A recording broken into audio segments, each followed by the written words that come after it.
Bust out my glasses for this one. One of the craziest things that happens to be a fact, at least in my life, it's become my fact and it's become the truth of everyone that I know that is young and successful, is that when it comes to business and when it comes to life, you don't actually get what you deserve, you get what you think you deserve. And if you say something consciously and you speak it and you say, I'm going to be a millionaire, I'm going to be extremely healthy, I'm going to get fit, I'm going to start reading every day, I'm going to build better relationships. You just start setting goals for your life and you start laying a track, you start laying a framework. If you consciously speak something, but then somewhere in your subconscious mind, there is doubt, or there is what I like to call familiarity, you are never going to actually achieve the thing that you consciously say that you want. Because what the brain likes is a familiar pattern. So if you say, I'm going to achieve this thing, but you know that realistically, 99% of the time, you fall back to your old habits and you fall back to what you typically know, and you say, I'm going to start reading, you don't consistently read. You say, I'm going to start going to the gym, but you know you don't consistently do it. You know that you say one thing, but then you act in accordance with something else. Why? Because the brain does not like change. Change is unfamiliar, and the brain registers change as danger. And anything that gets interpreted as danger, if you go back to our limbic primal brain, just makes us want to shut down and go back to what we know, because what we know is safe.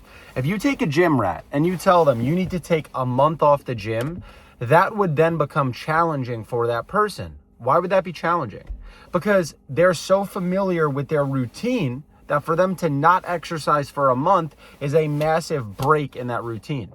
And that's challenging for that person. If you take someone that loves to read books and you say you have to stop reading for a month, they're not going to want to do that because they've built a familiar pattern with specific things. And the beautiful thing about life is with a little bit of self-discipline and catching these subconscious loops, you can actually rewire your brain to actually enjoy hard work and things that are considered relatively difficult, like reading, like going to the gym, like building businesses, like building the life that you truly want. So here's how it kind of works, okay? You are not disciplined because you're good at doing the things that you like to do. For example, if I know I love going to the gym, and I'll go to the gym if someone's not going to pay me to do it, I'll go to the gym because I enjoy it, then for me, going to the gym does not require a high level of self-discipline. It actually requires a fairly low level of self-discipline. So if I want to start reprogramming my brain and rewiring my brain, I need to commit to a small action. For example, for the next 30 days, by hook or by crook, I will read 10 pages of a book. Done, right? Something simple that you could stick to. So now I know I have to stick to 10 pages of a book for 30 days.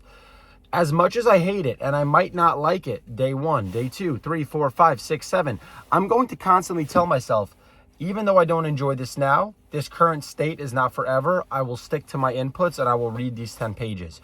You disattach emotion from what you need to do and you get the action done. By the end of 30 days, you may have missed 1 day, you may have missed 2 days, but you'll come to see the overwhelming majority of days you stuck to it. Another thing you need to practice, after you miss a day, you do not allow your brain to register that as a failure.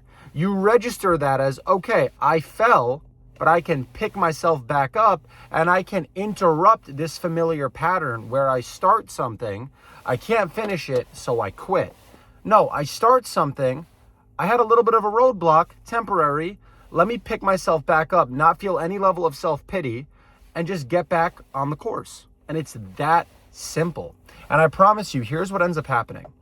Your conscious reality tells you, I want to be successful, I want to win. Your subconscious reality knows that your actions are not aligned with that of a winner. Knows that you don't actually desire or have the inputs to deeply get what you want enough. If you can start interrupting that pattern, okay, and talking to your subconscious and saying, I know this is an old limiting self-belief. We're going to interrupt this. I no longer think this way. I no longer behave this way.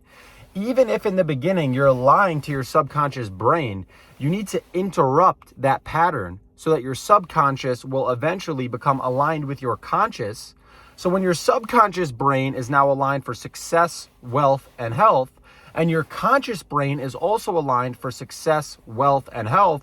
The two things meet and boom, you have a cascade of everything that you want.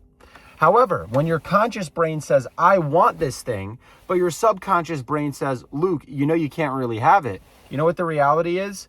These two things don't want to meet. And they end up basically blitzing off one another. And what's going to end up happening is on a very hyperly consistent basis, you are going to run into the same roadblocks and your brain is going to revert to the same familiar patterns that it likes because what it likes is safe.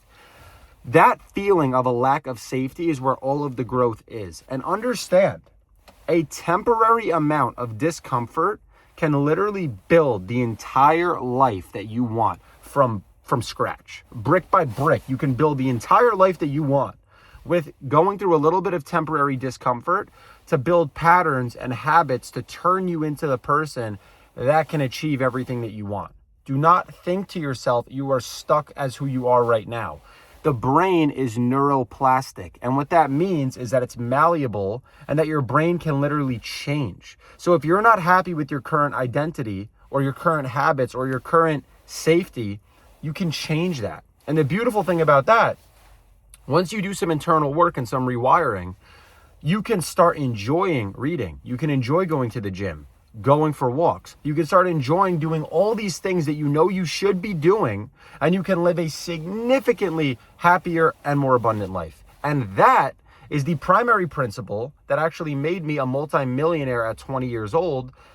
Now I'm 21, obviously still killing it, but I actually became a millionaire at 19 because I shook my brother's hand when I was 17 and I said, I promise this business will make us a millionaire. We have no backup. This is it.